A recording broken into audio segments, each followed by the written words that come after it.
Ito na naman pala yung yung nananakit.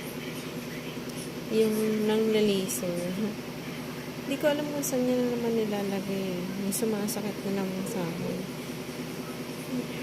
Dito, 62. Day 62 na ng niya sa 2025. Hindi halata, no? Kasi hindi ka naman talaga pinapalata na nananakit ka. Malalaman mo na lang pag namatay ka, ganyan. Malalaman mo na lang na komplikado, may komplikasyon ng nangyari sa mo, sa katawan mo.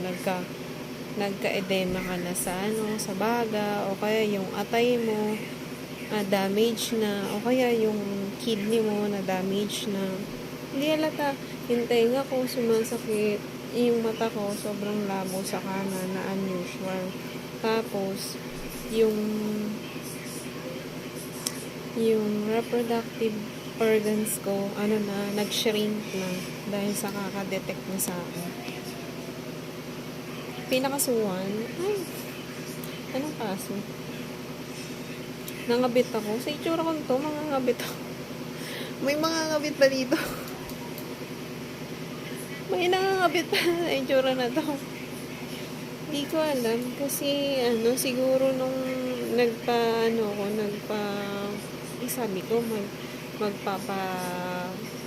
magpapa-whitening egg ako. Sabi ko, baka magpapa-whitening egg ako. Baka makita ko na yung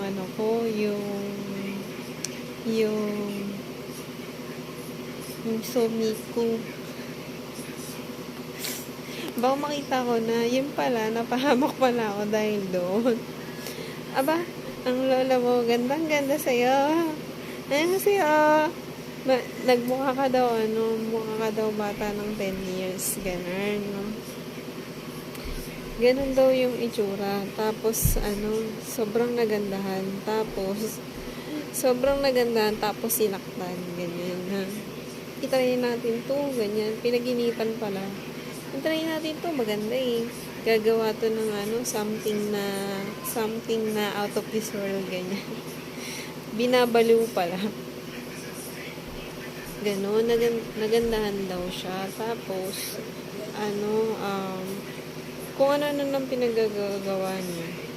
Tapos, nabaliw yata to eh. Nabaliw yata yung gumawa ng kasi, nasisiraan siya ng ulo.